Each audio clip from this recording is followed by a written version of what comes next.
በስመ አብ ወወልድ ወመንፈስ ቅዱስ አሐዱ አምላክ። ዝኸበርኩም ህዝበ እግዚአብሔር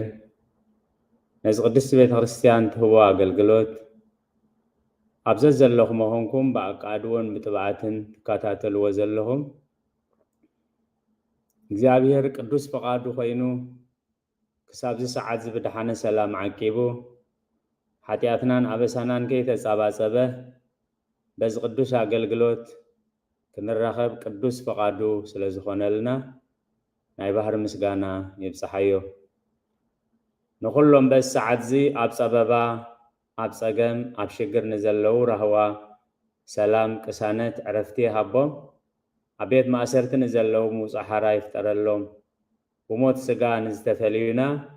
ገነት መንግስተ ሰማያት ሃገረ ቅዱሳን የዋርሶም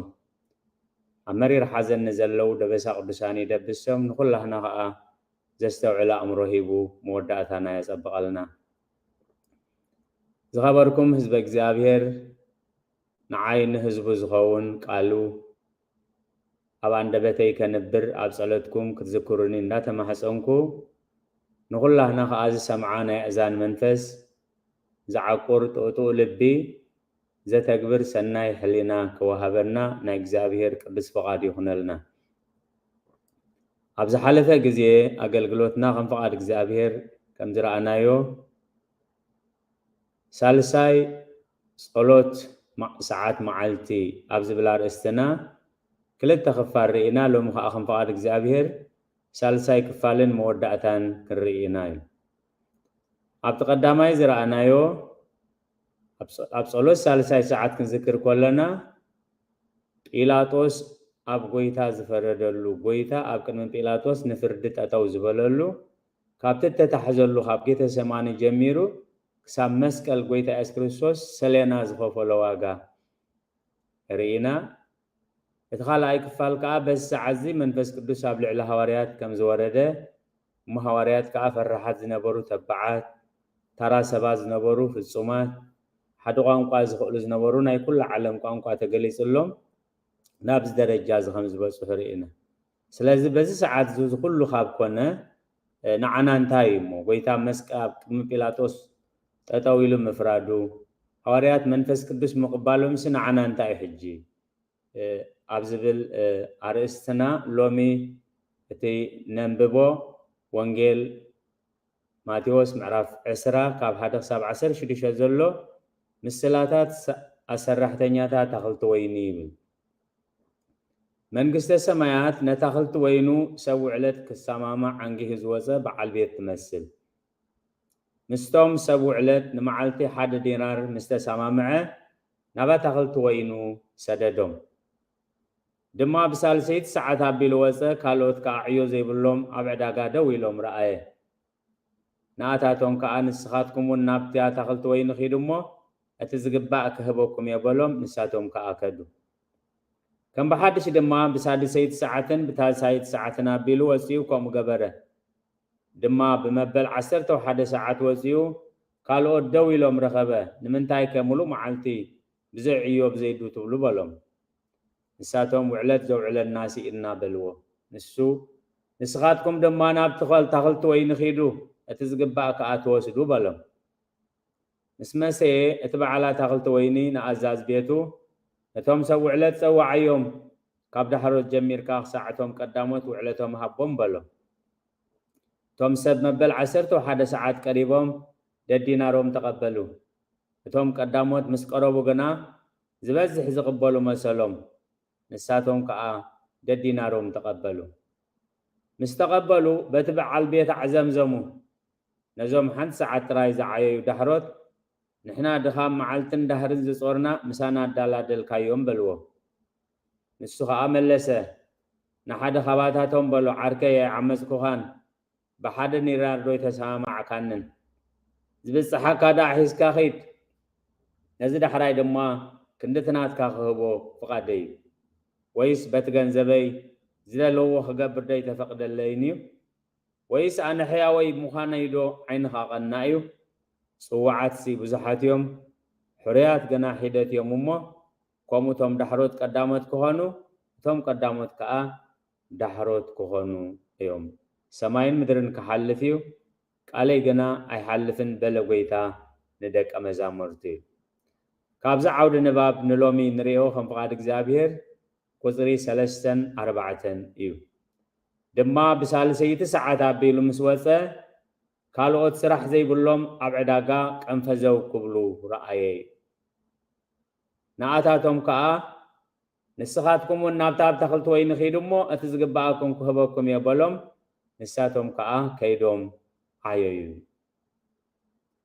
ቅዱሳን አቦታት ቤተክርስቲያን ነዚ ግዜያት እዚ ኣብ ትርጓሜ ወንጌል ክገልጽዎ ከለው ነግህ ዝተባህለ ካብ ዕለተ ልደት ክሳብ 7 ዓመት ሳልሳይ ሰዓት ዝተባህለ ካብ 7 ዓመት ክሳብ 20 ዓመት ዘሎ ሳድሳይ ሰዓት ካብ 20 ክሳብ 40 ዓመት ዘሎ ዕድመ ወዲሰብ ታሻዓይ ሰዓት ካብ 40 ክሳብ 60 ዘሎ ሰርኪ ወይ 11 ሰዓት ተባሂሉ ዘሎ ከዓ ካብ 6 ዓመት ክሳብ ዕለተ ሞት ዘሎ ግዜ ኢሎም ተርጊሞም ኣለዉ ሎሚ ታርእስትና ንሪኣ እምበር ሳልሳይ ሰዓት ካብ 7 ዓመት ክሳብ 20 ዓመት ዘሎ ዕድመ ወዲሰብ ዝምልከት እዩ እዚ ዕድመ እዚ ኣብ ሙሉእ ህይወትና ንነብሮ ናብራ ኣዝዩ ወሳንን ኣዝዩ ተኣፋፍን ዕድመ እዩ ሰብ ኣብዚ ዕድመ እዚ ኣብ ቁም ነገር ክበፅሕ እንተኮይኑ ነዚ ዕድመ እዚ ክሳብ 20 ዓመት ዘሎ ብትምህርትን ብቁም ነገርን ምዝዓቢ ካብ ኩሉ እቲ ንህይወትና ከባላሹ ዝኽእል ተዓቂቡ ምዝሓልፎን እዩ ኣዝዩ ተኣፋፊ ሰዓት ዕድመ ንይውክል ሳልሳይ ሰዓት ማለት ስለዚ ኣብዚ ሳልሳይ ሰዓት ቅድስት ቤተክርስቲያን ካብቲ ትህቦ ስብሃታት ለጸላኤ ብርሃን ሰብአ ከመዘእኩይ ምግባሩ እንዘ ትርእዩ ወተኣምሩ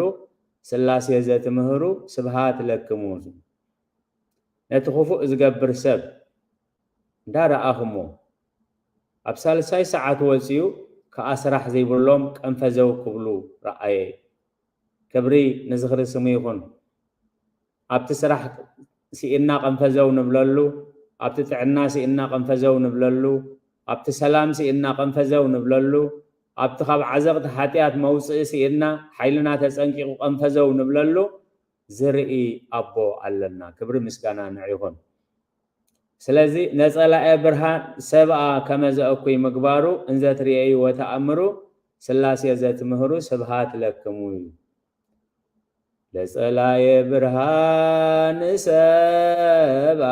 ከመዘእኩይ ምግባሩ እንዘ ትርእዩ ወተኣምሩ ስላሴ ዘትምህሩ ስብሃት ለክሙ ሰብ ናብ እከይ ዝምባሌ ክኸይድ ከሎ ኣምላኽ ይርኢ ኣሎ ኣምላኽ ይሰምዕ ኣሎ ኢልና ይሰምዓና ከም ዘሎ ምክንያቱ ኣብ ቃል ኣምላኽ እንታይ ተጻሒፉ ዘሎ ሓያሹስ መዓስዮም ዝልብሙ ነቲ ዓይኒ ዝፈጠረ ኣይርእኒ ይብልዎ ነቲ እዝኒ ዝሰምዐ ከዓ ነቲ እዝኒ ዝፈጠረ ከዓ ኣይሰምዕን ይብልዎ ሓያሹስ መዓስዮም ዝልብሙ ኣብ ዳንቼ ማእዝየ ይጠቡ ዘተከላሁ ለእዝኒ እይሰምዕኑ ወዘፈጠራሁ ለዓይን እይርእይኑ ስለዚ ነዚ ግዜ እዚ ክንጥቀመሉ ኣብነት ብምምፃእ ድህረ ስብኮ ላሂማ ኣቀመ በደብረ ኮርየብ መካን ካህን ኣሮን ወሚእመን ዘመሃርክምዎ ለኣሮን ካህን መሃሩን ስላሴ ዳግም ስብሃት ለክሙ እዩ እዚ ሰዓት እዚ ዝሓለፈ ህይወትና ዘለናዮ ርኢና ንምሕረት ንንስሓ ንጥቀመሉ ረፍዲ እዩ ቅድሚ ናይ ስጋ ቁርሲ ቅድሚ ናይ ስጋ ጠቕሚ እዚ ሰዓት እዚ እቲ ብሃዋርያት ዝወረደ ፀጋ ምስ ረኣና ናቱ ተጠቀምቲ ክንከውን ምእንቲ እምበኣር ሰብ ይወድቕ እዩ ዓበይቲ እውን ይወድቁ ናይ ካህን ኣሮን ውድቀት ዘኪሩ ንካህን ኣሮን ከም ዝመሓርክሞ ንዓይ ከዓ መሃሩኒ ናይ ሓጢኣት ናይ ኣሮን ውድቀት ክንዝክር ከለና ንሕና ዝወደቕናዮ ውድቀታት እንዳዘከርና እቲ ናይ ኣሮን ውድቀት ንዝክረሉ ዘለና ግን ሰባት ከም ዝወድቁን ከመኢሎም ከም ዝትስኡን ምስኒ ትንስእ ብንስሓ ከዓ መሓሪ ንክኸውን ተስፋ ንኾነና እዩ دهرس بكلاي معكم بدبر كور مكان كاهن آرون وميمن زمهارك مو لآرون كاهن مهارون سلاسي داقم سبات لكم سلا قالات እግዚአብሔር ስለ መዝሙሩ እግዚአብሔር ዝተመስገነ ይሁን ኣብ ደብረ ኮርየብ ምስሊ መራኽ ወርቅ መራኽ መሰረሐ አሮን ካህን አሮን ተአማኒ ንአሮን ነዛ ኃጢአት ዝይቕረ ዝበልኩምሉ ንዓይ ከዓ ኃጢአተይ ካብ ናይ ካህን አሮን ይበዝሕ ስለ ዝኾነ ንዓይ ከዓ ኣቕረበሉ ለይ ዝብል እዚ ታሪኽ ካብ ዘጸአት 32 አሮን ከመይ ዝመሰለ نتي بحري جديدو زساغروم املاح غريفو ورق مراخ سريحو زياتهم يوم كاب غبص زوصخم امالختهم يلو عبيت نغرات عبي جيغا خمس فصمخن كاهن موسى سلئ تدفيو مسلمنا ግን املاح كم زمحاروي ስለዚህ ካብዘን ክልተ ጥቅስታት ከም ፍቃድ እግዚአብሔር ንሪዮ እግዚአብሔር ኩለንተናና ዝርኢ املاح ምዃኑ ክንዝክር ካልኣይ እግዚአብሔር ኣብ ስራሕ ዝምድብ كم سرحنا زي كنا بمحرته عصب زخفل أملاخ أب سرح يمدد كل جزء أملاخ سرح يمدد لنا خكم نعقمه ككم نخلو خكم جزء خكم ساعته أملاخ بزي سرح نحن تدققون بزي سرح سرف أتحنا كم فزوك نبل فقد أملاخ هيكونن سلازك زابير تقول خلتن ريا خلايتنا تبي زابير سرح زمدد تقولنا جناب سرحنا بعصب بزخف سرحنا يسرح زي كونس بمحرته عصب بزخف الأملاخ مخان ثالثاي أبز قبعنا بوتا خوينا كنصبه خمس قبعنا زوم سبات زياتهم نقهو تسيوم سرح كرخبو زقبهم نقهو أي تسون قنا بتاز تردأتهم لو ما أنت معالت سرحي نقهو كنكيد نيرنا لو ما يحج حالي في كيبلو أبتاز تردأتهم قزي نابتا سرحتنيا تات تقصر الله بوتا مخادم عبي نجري أبناي أبتوبس مسبي كيد كلنا أبتناي أبتوبس مسبي ولا حد سب ده زي سني حنا شعون شعو أبتوبس قديفاتنا خيد الله ماله جن أبتوبس قديفات الناس اللي زخدت نجزا أين من السنين نتاد حريات من السخن صبة أو آخن صبة لنا سلازي أبزقب أن بوتا خوينا كنصبه كنزقبان زوم سبات زياتهم ابتامس ادي بوتا اند زي كدنيرم اتي سرحتنياتات زغصر غويتا اي مرخبومني سلازي نشي ነገር كمسلنا خالي ابتاز تردانا بوتا بزتفلالي مخنيات كابت بوتا كنهلو زغبان كنهلو كن اكلاو طرا زي كونه بحساب كون بحلينا كون ابت كنهلو زغبانا بوتا كاو بزتفلالي مخنيات بمرداء أخون بزي مرداء بقديت أخون بدخام بخفاءات أبنوز قالوا قلتفنا نابوتانا كن ملس كم زلنا أبزقبعنا بوتا كوينا نصباي رابعاي نريو نزيد تعززنا يو بإمنة مفتسام أبتن كلتا تقصتات نابتا خلطو وينخيلو أتزقبعكم كبكم يا مسبلم ساتون كأكيدهم عيوي انتهي كتبنا يا ساعات كن لزا حاليفو ربع ساعة نمعالت ربعي حاليفو والله مالت انت اينا هنقبر تأزيزهم او خيدهم سلازي نزن كلتا سلست 4 نتبي كم فقاد እግዚአብሔር كنستنتنينا دقيمة عبصلتكم كتذكروني دقيمة يمحسني እግዚአብሔር كلنتنا نايري እግዚአብሔር كلنتنا نايري ساعة سلست وزيو سرح سيئنهم قنفزو زبلو السبات رأي هو እግዚአብሔር مسجن أبتقن فزو نبللو نبر زلنا جزية زخونا له جزية بيننا زسمعنا بزح جزية له 5 سبات سرح سي إنهم كأن فزو زبلو 7 رأي زوم 7 زياتهم سرحنا إلى منحتتون انت أتعباي نجرجن أبتا كسبوا لازقبهم سرحتني تات زقول صورو لابوتا أبتا زتردأتهم ساعة أبا مسيهم أبز فترة معرف 10 شدي شغل 10 سلسته نساد ما نتزري النس أبز إيو إلى سم اتنعز تزاربا እግዚአብሔር አታዝርኢ አምላኽ ኢላ አውፃአትሉ አጋር ካብ ቤት አብርሃም ካብ ሳራ ኸብሊላ ኣብ ትኸደሉ እዋን ነፍሰ ጾር ከም ዝነበረት መልአኽ አምላኽ ነፍሰ ጾር ኢኺ ነቲ ቆልዓ ከዓ አምላኽ ጸሎት ክሰሚዕ እሞ እስማኤል ኢልኪ ስመይዮ ስለዚ ተመለሲ ናብ እመቤት ክናብቲ ዝነበርክዮ ቦታ ናብኡ ተመለሲ ኣውኡ ይኽብረትኪ ኢሉ እግዚአብሔር መልአኽ ልኢኹ ስለዝ ዝመለሳ እንታይ ላ ተዛሪባ አታዝርኢ አምላኽ ኢላ አውፃአትሉ ኣብዚ ነቲ ዝርኤና አምላኽ ዶ ርአዮ ነቲ ዝርኤንስ ኣብዚ ዶ ርአዮ አምላኽ ኩሉ ግዜ ከም ዝርኢ ንሳ ግን ክትሪኦ ከም ዘይከኣለት ዓይና ምስ ከፈተላ ግን ክትሪኦ ከም ዝኸኣለት ኣብዚ ርአዮ ኣብ ቤት አብርሃም ኣብቲ ናይ ክብሪ ቦታ ዘይረኣየቶ ኣብቲ ትኽብልለሉ ዝነበረት ግዜ ግን ነቲ ዝርአ አምላኽ ከም ዝረኣየቶ ነቲ ቦታ ከዓ እታ ኣታዝርኢ አምላኽ ኢላ ከም ዝፀዋዓቶ ኣብ ቀዳማይ ሳሙኤል ምዕራፍ 16 ቁፅሪ 7 እግዚአብሔር ልብን ኮላሊትን ከም ዝርኢ ሰብ ደገ ከም ዝርኢ እግዚአብሔር ግን ልብን ኮላሊትን ከም ዝርኢ እግዚአብሔር እሰ ልበ ይርአይ ሰብ እሰ ገጸ ይርአይ ስለዚ እቲ ናይ አምላኽ ሰብ ንኤልያብ ብደጋዊ ክሪኦ ከሎ እግዚአብሔር ግን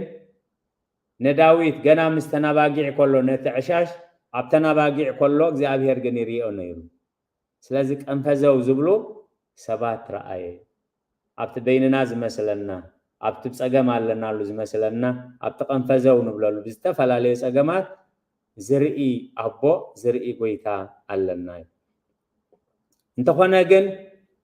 ይርኢ ከምቲ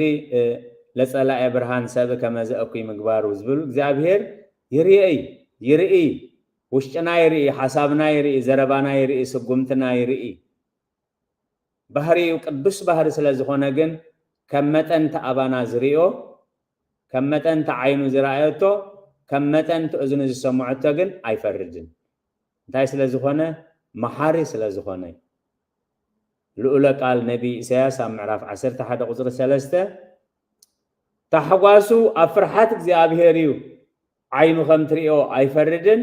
እዝኑ ከም ትሰምዖ ከዓ ኣይብይንን ዓይኑ ከም ዝረአየቶ እንተፈሪዱ እዝኑ ከም ዝሰምዐቶ እንተበይኑ ኣብዛ ዓለም ፍጡር ዝበሃል ኣይመሃለዉ ስለዚ ከዓ ኢልባ ኣምላኽ ዳዊት ሓጢኣት ተተቋፃፀርካስ ኣብ ቅድሜኻ ደው መን ክብል ወት ዝርኢ ኣምላኽ ኣብ ዘለኻ ኣብ ዝሃለና ሃሊና ዝርኢ ኣምላኽ ንዓና ርኡ ብከኣልነቱ ከም ንሪኦ ዝገብር ኣምላኽ እዩ ብዙሓት ሰባት ንጌታ ኢየሱስ ተኣምራት ክገብር ከሎ ብዙሓት ሰባት ሕሙማት ክሕው ከሎ በብዙሕ መገዲ ርኦም እዮም ዘኬዎስ ግን ፍሉይ ብዝኾነ ረኣያ ኣብ ሳግላ ደይቡ ይርእይዎ እዩ ኣብ ወንጌል ሉቃስ ምዕራፍ 19 ቁፅሪ 5 ኢየሱስ ድማ ኣብታ ቦታ ምስ በፅሐ አንቃዕሪሩ ጠሚትወስ ዘኬዎስ ሎሚ ኣብ ቤትካ ክውዕል ይግባአኒ እሞ ቀልጢፍካ ውረድ በሎ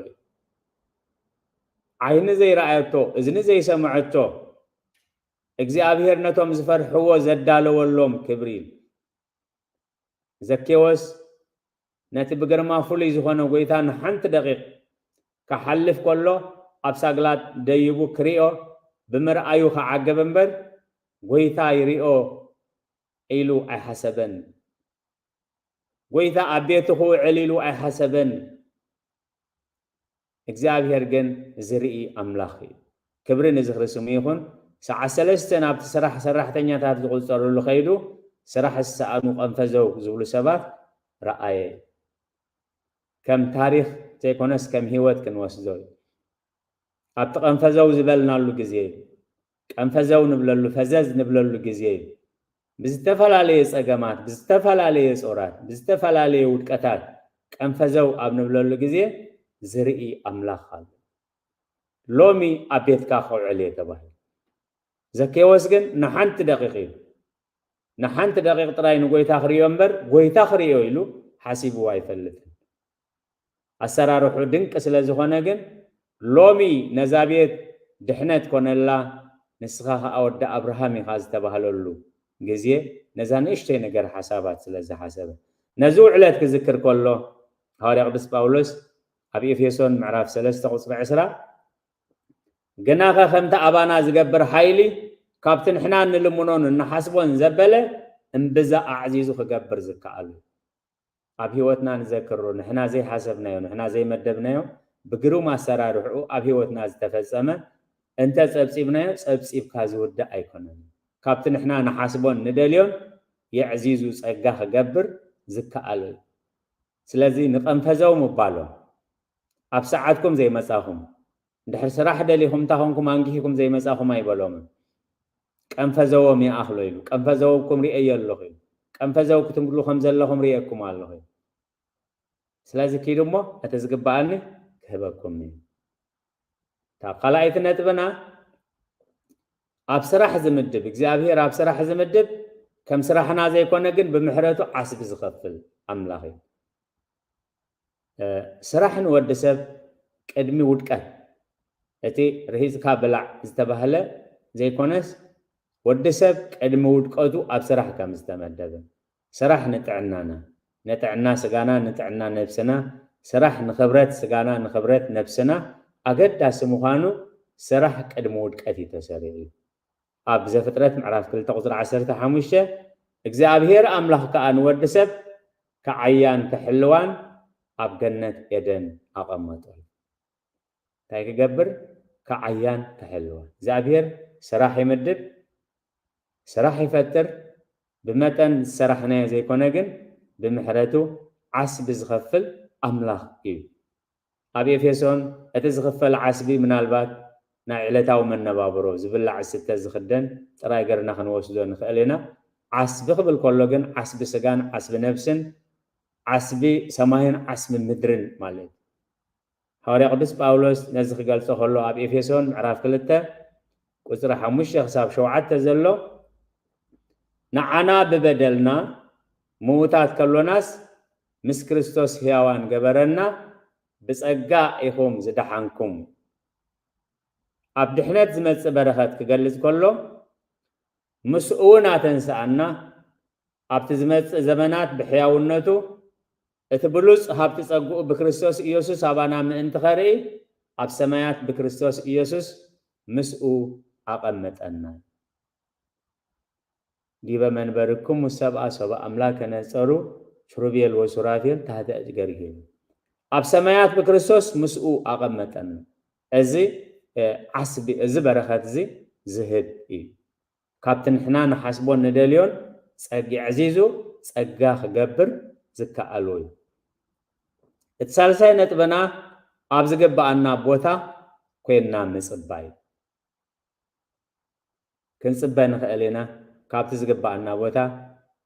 يمان سأقام تلقسنا جن أتمصباينا ينوح حسر كنت إزغون كل جزية أبتزق صبايو كصبايو زق بأن بوتا كوينا دي زصل زلو ويزي صبا زلو مصباي كنول كلنا لك كم تقدمنا زرعنايو ناي حلينا مصباي ناي نفس مصباي ناي سغا مصباي كل مصباي سلازي اتي بوتا نصباي له بوتا بزح صقامات كهلو خيل اب مكبب معرف 10 قصر 4 منفس غزاي اب لعلي خان تتلعله تعقستنا عبي ابسات هدي امو سفراها اي تحدق ابتنا املاخ نصابيلو بوتا بزح تقربا بزح اشوخ بزح قري بزح حرور بزح بالع قنچتو خان زلو بزح نجر زلو كخون خيلي جن او كنصب غويتا اندحر فقيدو او مصبي بوتا خوينا كنصبي زوم سراحتنياتات ابتا سراحتنيا زقصرا بوتا منصوم تعبها صقازيا تسفا هاي قرزو ساعات حليفيو صباحن خيد امبر حجداس رفيدو كيبولو عبتا كتاتو كبلو لازقبهم اتاو اندزي يبلو نيروم اتي حياواي اسراحي ايم بي مرخبو مني سلازي قا منفس قدوس باب نبي إسياس غيرو معرف 26 قصر شمونتن تشعتن كم زيبل وእግዚአብሔር ኣብ መገዲ ፍርድኻ ተጸበናካ ስምካን ዝኽርኻን ናፍቆት ነፍስና እዩ ፍርድኻ ኣብ ምድሪ ምስ እትገብር እቶም ኣብ ዓለም ዝነብሩ ጽድቂ ይመሃሪኦም እሞ ነፍሰይ ብለይቲ ትናፍቐካ በታ ኣብ ውሽጠይ ዘሎ መንፈስ ድማ አንጊሄ እደልየካ ኣሎ ፍርድኻ ኣብ ምድሪ ምስ ትገብር እቶም ኣብ ምድሪ ዝነብሩ ጽድቂ ይመሃሪኦም ሕያውነት ኣምላኽ በታ ኣምላኽ ዝፈረዶ ፍርዲ ሓንቲ ሰዓት ኣብ ዝተረፎ ናብ ስራሕ ዝምድብ ቅድምቶም ሙሉ መዓልቲ ዝሰርሑ ነቶም ሓንቲ ሰዓት ዘቀድም ማዕረቶም ቀዳሞት ዝኸፍል ንስኻ ኣብ ምድሪ ፍርዲ ምስ ትገብር ኣብ ዓለም ዝነብሩ ጽድቂ ይመሃሪኦም እዩ ኣነ ኸኣ ኢሉ ነፍሰይ ብለይቲ ትናፍቐካ በታ ኣብ ውሽጠይ ዘሎ መንፈስ ድማ አንጊሄ ደልየካ ኣሎ ስራሕ ኣምላኽ ፍርዳ ኣምላኽ ምሕረት ኣምላኽ ምስ ዘከርና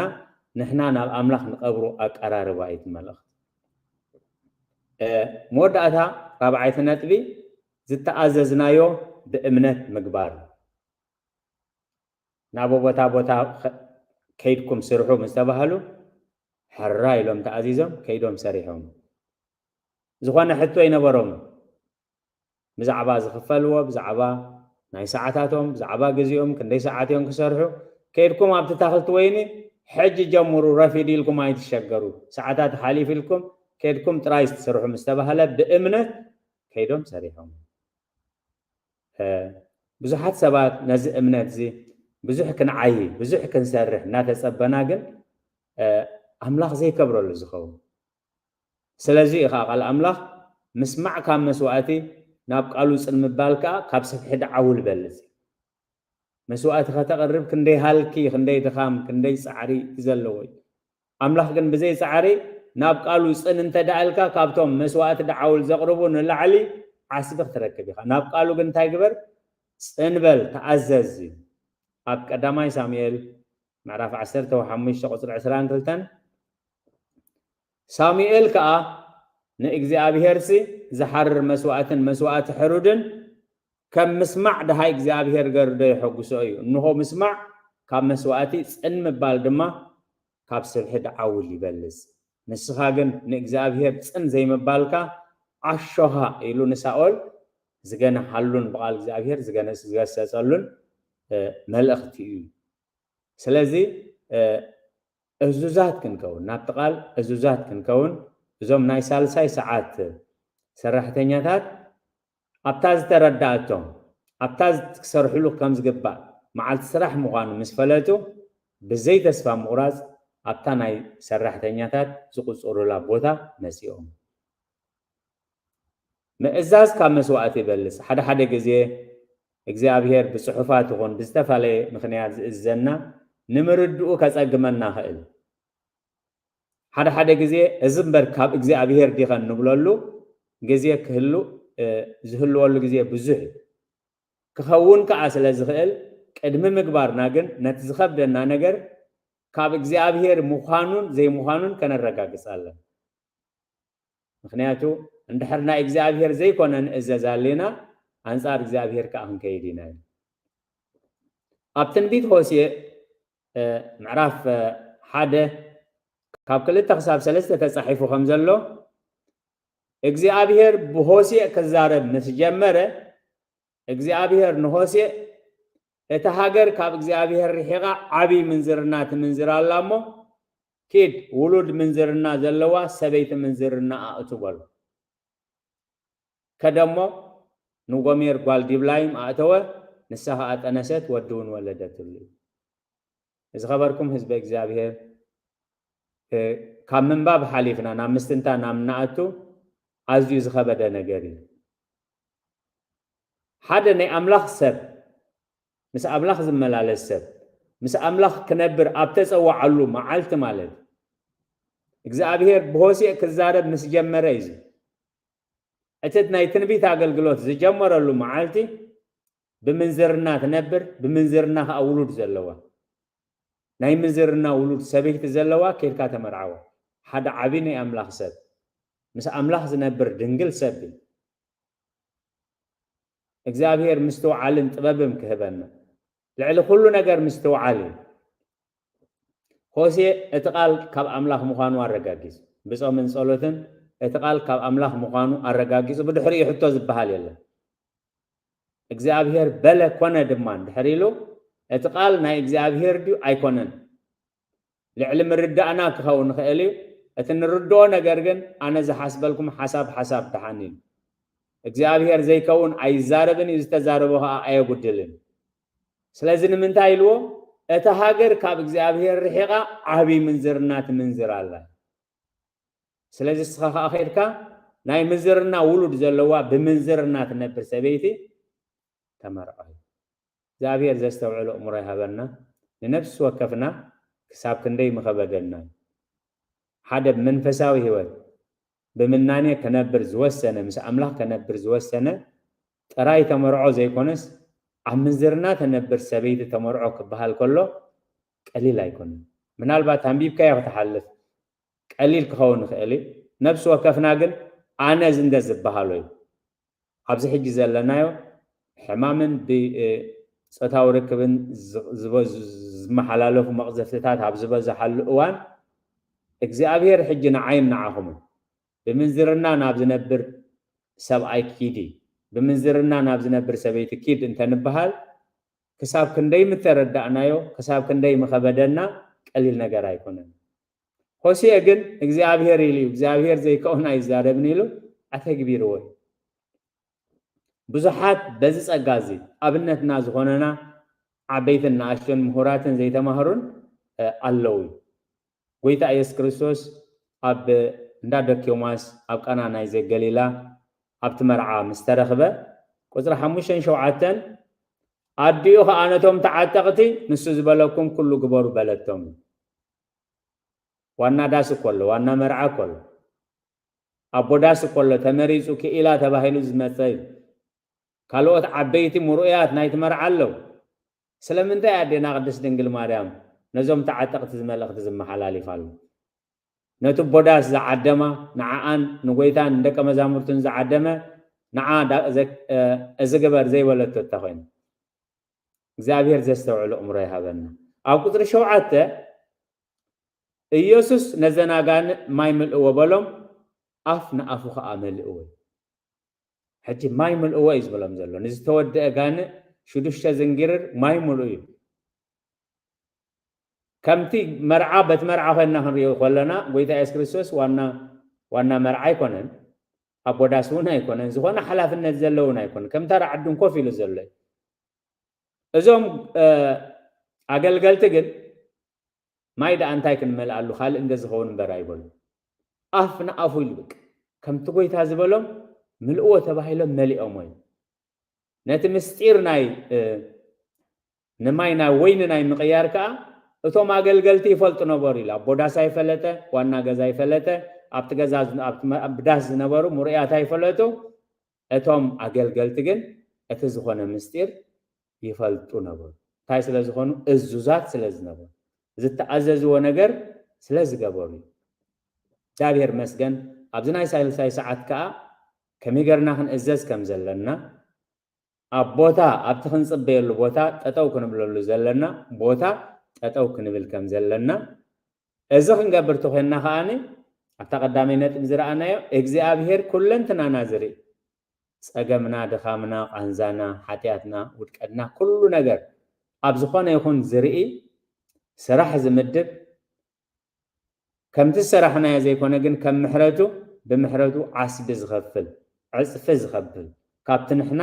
እንሓስቦን ንፅበዮን የዕዚዙ ዝገብር ኣምላኽ ምዃኑ ክንፈልጥ እግዚአብሔር ይደግፈና ስለዚ ከምዚ ዝመሰለ ኣደናቂ ዝኾነ ታሪክ ኣብ ታሪክ ቅዱሳን ቅዱስ ቤተ ክርስቲያን ሰኒዳቶ ካብ ዘላ ፅባሕ 13 ሕዳር ኣብ ናይ ፅባሕ 13 ሕዳር መጽሓፈ ስንክሳር ተሰዲዱና ከም ዘሎ ወበዛቲ ዕለት ኣይረፈ ኣስከናፍር ጻድቅ ኣሃዱ እመኳንን ተሮብየ ወኮነ ይመፀውት ለነዳያን ወለምስናን ወይትወከፍ ነግደ ወፈላስየ ኣስከናፍር ዝበሃል ስሙ ካብቶም ናይ ሮሜ መኳንንቲ ዝለዓለ ስልጣን ዝነበሩ እዩ እንተኾነ ግን ድኻታትን ሽጉራትን ኣጋይሽን ይቐበል እናተቐበለ በቲ ዘለዎ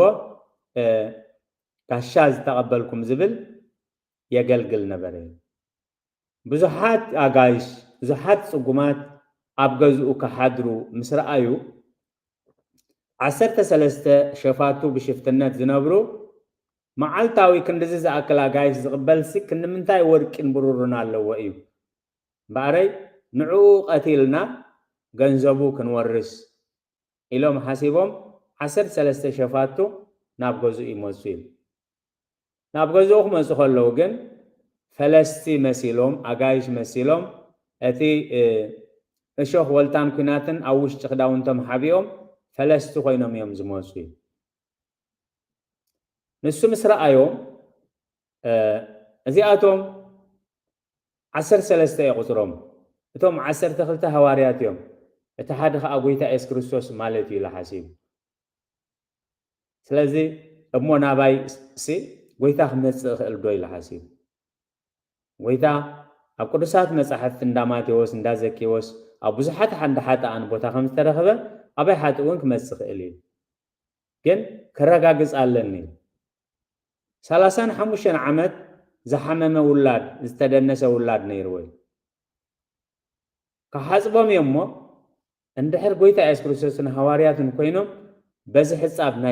ናይዞም ስድራ ወደይ ክሃዊ ኢሉ ኣኒ ንዓሰርተ ሰለስተ ሸፋቱ ከዓ እግሮም ሓፂብዎም እግሮም ሓፂቡ ካብቲ ሕፃብ እግሮም ናብቲ ተዲ 35 ዓመት ዝተደነሰ ወዱ ምስ ነፀጎ ወዱ ብድድ ኢሉ እሲ ክብሪ ምስጋና ንዑ ይኹን ስለዚ እንታይ እዩ ዝብሎም ንስኻትኩም 12 ሃዋርያት ኢኹም ጎይታ ኢየሱስ ክርስቶስ ኣየና እዩ ከምልኾ ክሰግደሉ ንሕና ከምኡ ኣይኮናን كما يتبل نحنا كما يكوننا أي كم مخانو الرجاجيس مخنياتو بحساب أجر خمسي 35 عمد تدنسه ودي حوي سلازي صحاتكم نايبرخت أجايش مخانكم يفلت انت عايز بالتصحف سلام لأسكنافر منسي مسعقو مأرات سأبل فيات نزيهو بهايمانوت وسلام كأبل اللو فيات اللي تقادلوا مثلا 30 عمد سبنز أروا لذاتي تأمرتي እግዚአብሔር يري እግዚአብሔር ናብ ዓመፃ ኣብ ንኸደሉ ይርኢ ኣምላኽ ናብ ዝሙት ኣብ ነጥፈሉ ይርኢ ኣምላኽ ናብ ኩሉ ሕማቕ ነገር ኣብ ንኸደሉ ይርኢ ኣምላኽ ርእዩ ከዓ ይዛረብ በተኣምራት ይዛረብ ብኩሉ ይዛረብ ሰብዳ ይቀልብን እምበር እግዚአብሔር ኩሉ ግዜ ይዛረብ ስለዚ እቲ ሕጊ እምነት እግሪ ቅዱሳን ዝሓፀበ ክብል ከሎ ሕጊ ትሩፋት ግን እግሪ ሸፋቱ ዝሓፀበ ፀበለ ፈያት ነዚሆ ብሃይማኖት መንስኤ መጻጉዕ እምኣራት ሕፃብ እግሪ ሸፋቱ ነፂጎ ንሕሙም ካብ ዓራት ዘተንስእ እዚ ተኣምራት ዝተገብረሉ ስለዚ ንሳቶም እዚ ኣምላኽካ ዝገበረልካ ተኣምር ንዓኻ ዝተገብረልካ እምበር ንሕና ሸፋቱ ኢና ናብዚ ምምፃእና ከዓ ንዓኻ ቀቲልና ንብረትካ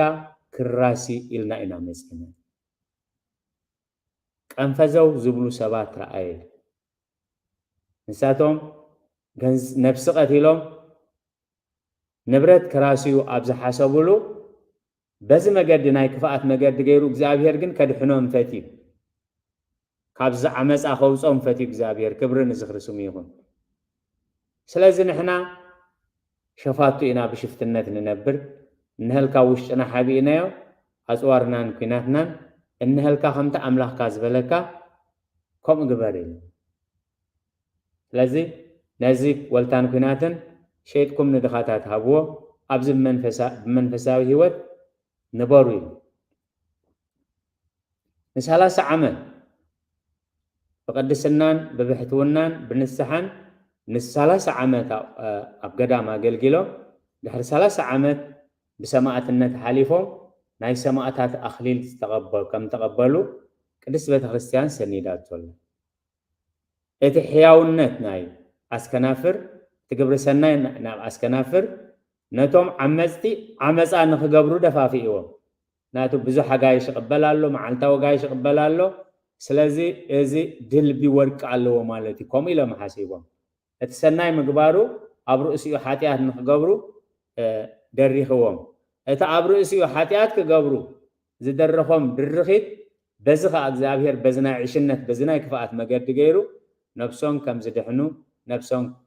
كم زفلتو غيرهم كبر نزخر سميهون سلازي حق امنت اقرا قدسان زحاصبه تيبل حق تروفات كا اقري شفاتو زحاصبه هاتو تقبروا كله نخبر املاح قبروا هوري قدس باولوس نعبراويان ابي صحافو ملأختو معراف كلتا قصر 3-4 مسنايز دما املاح كم فقادو بتأمرتن بتأمراتن ببينو بزغونا حيلتاتن بمعدال منفس قدسن نامسكره نسخ اب غويتا خنقر جمره كابتم سمعوها ابانا خاب صنعس نحنا قدا كندز زاكل مدحان عشش كاب نبل كمي غرنا خنملق يكالنا سلازي نتزري املاح نتزرينا املاح زتفالالي مخنيات ندحنتنا زخون صاوعي كاب حاتيات نملسولو صاوعي نبرخت نخونلو صاوعي كنسمع كلنا كنقلبون لومي دمصون تسمعهم لبهم ايتترو صحافتن لقانا كهناتن فريساويانن لواويانن كل غويتا اسكريستوس تامرات قبر كله اما اخلو نيرومي مسو نيرومي انتاي جيغا هون نرخبلو زبل امرؤم سيطال سلازموتا گن كابت زرعيون سمعون تامرات كنسحو وي كملسو ايكالو ازغا نتمرتنا يتصحيفي مسنايز دماي لهاري قدس باولوس املاح كم فقادو بتأمرتن تأمراتن ببين زغونا حيلتاتن بمعدان منفس قدسن انها مسكره ابانا اكبابينا اب حياوت اب كفؤات زغبر زفصم تأمراتن مستنكراتن معدال منفس قدسن مداقن متسأن كلن من تاينا يتصحيفو نتمهرتنا يتصحيفو نسخه اب بغويتا كنغر جمره كابتوم زسمعوها ابانا قاب صنعس نحنا قدا خندز زاكل مدحان عشش كام نبل كمي غيرنا خنملق يكالنا سلقالاتو እግዚአብሔር ይስተመስገን ይሁን ስለዚህ ጸሎት ሳልሳይ ሰዓት ነው ኮለና በትግዜ ዝረከምናሉ መጽሐፍና ገንጽልና ወይ በዝፈለጥኖ ጸሎት ክንጅምር ኮለና ካፕትን ዝክሮ ወንጌል ማቴዎስ ምዕራፍ 10 ካብ ዘንበብና ቁጥር 3-4 ማለት بسالساي ساعات وصيو سراح سئينوم قنفزو زبلو سبات رأي زغبركم حزب እግዚአብሔር ابت كله قنفزو نبلل فزز نبلل نيمان صقام سقمت مسقمو سئنا تسفانا ابز صنققلو غزي بتعنا مخنيات كون خل بعلتاو منبابرو خنخول بحمام سغان حمام نفسن كون خل سلام بمسان اوشتي هوتنا وشت نفسنا وشت غزانا سلام بمسان كون ابتقنفزو نبللو غزي እግዚአብሔር ቀንፈዘው መባላይ ፍሪዮ الله እስስለ ዝሆነ ይለባ አምላኽ ንሙኹብላለይ ቆፂርካዮ ንሙኹብላለይ ቆፂርካዮ ንንብዓተይካ ኣብጭፍላኻ ኣብጭልፋኻ ኣቂርካዮ ሙኹብላልና ዝቆፅር አምላኽ ምክንያቱ ብኡ መጠን ይኽመልሰን ይጠፍእ እንዲ ዘሎ ተጠፍእ እንዲያ ዘላ እንታይ ክቆፅረሉ እንታይ ክጽብጽበሉ ዝብል አምላኽ ኣይኮነን ንሙኹብላልና ነቲ ካብ አምላኽ ንርሕቀሉ ስጉምቲ ከይተረፈ نمخبلالنا زقصر املاح كبر نزخر سميخون سلازي زوم سراحتኛታት ዚያቶም ንጎህ መጽ ይግባኦም ነይሩ ንጎህን መጽ ይግባአና ንጎህን ተዘይ መጻና ግን አብታዝ ተረዳአና ሰዓት ንጎህን ተዘይ ተነሳህና ግን አብታዝ ተረዳአና ሰዓት ንጎህን ተዘይ ጸለና ግን አብታዝ ተረዳአና ሰዓት አብስራህ ኮይነ አመገድ ድራይቭ እንዳገበርና ሆለና ክብር ንዝኽር ስምካ ይኹን አንግህ ያጽልይ ይግባአና ነይሩ አይጸለኹን በደኻም በመርሳዕ حجك النبخة اسأل الله مخنيات نسخة كنفزون مبالي تردو إخا تريو إخا نسخة نمو قبل علي تقصرو ننبعاتيك أبجفلخة أبجفلخات عقرو كبرين نزخر سميكون سلازي كلو ننبعو النبعات نمريت زي كون يزودق بحق انت نبعنا أبجفلخة أملاخ إذا عقر سلازي صلوت سالساي ساعات لنا ويتاز تقبلوا واقع كابتات تتحزلو كساب مسكال كمون حواريات تقبلوا كنل كلنا ابزي اتاون تدالنا تاريخنا لنا مال كاب تاريخ زدحن كايلن تاريخ اب هيوتنا نتقمينا سلازا ابز ساعات زنتا يغرو غيتا نتون قنفزاو زبالو قنفزاو مبالوم ريو ناب سراح مديبو ساتون كا امينو ازوزات كوينو ابت تبهل وسراح كيدوم زغبوم سراح سريحهم غيتا كا معرتهم نغو زسرحوا واغا خفيلو ازي تسفازي صلوت سالساي ساعات كنكلنا موداتو ازي تسفازي نتغويتا حياونتو فردو كنردو اتزغبانا هنغبر ازوزات نكون ابزغبانا بوتا كنصبابه እግዚአብሔር ይርዳአና ነዚህ ጉባኤ ዝኸፈተ ልዑለ ባህሪ ፈጣሪና ናይ ባህሪ ምስጋና ይብጽሐዮ ጽኒልኩም ስለሰማዕኹም ንትገብርዎ ጸሎት ኩሉ እግዚአብሔር ይስማዕኹም ስለ ቃላቱ እግዚአብሔር ዝተመስገነ ይኹን ጸጋ ጎይታናን መድኃኒትናን ኢየሱስ ክርስቶስን ፍቅረ አምላኽን ሕብረት መንፈስ ቅዱስን ኣብ ጽርሐ ጽዮን ኣብ ልዕሊ ቅዱሳን ኣቦታትና ሐዋርያት ከም ዝወረደ ሕጂውን ኣብ ልዕለይና ኣብ ልዕሊ ኩልኹምን ዕጽፍን ድርብን ኮይኑ ይረድ ስለ ቃላቱ እግዚአብሔር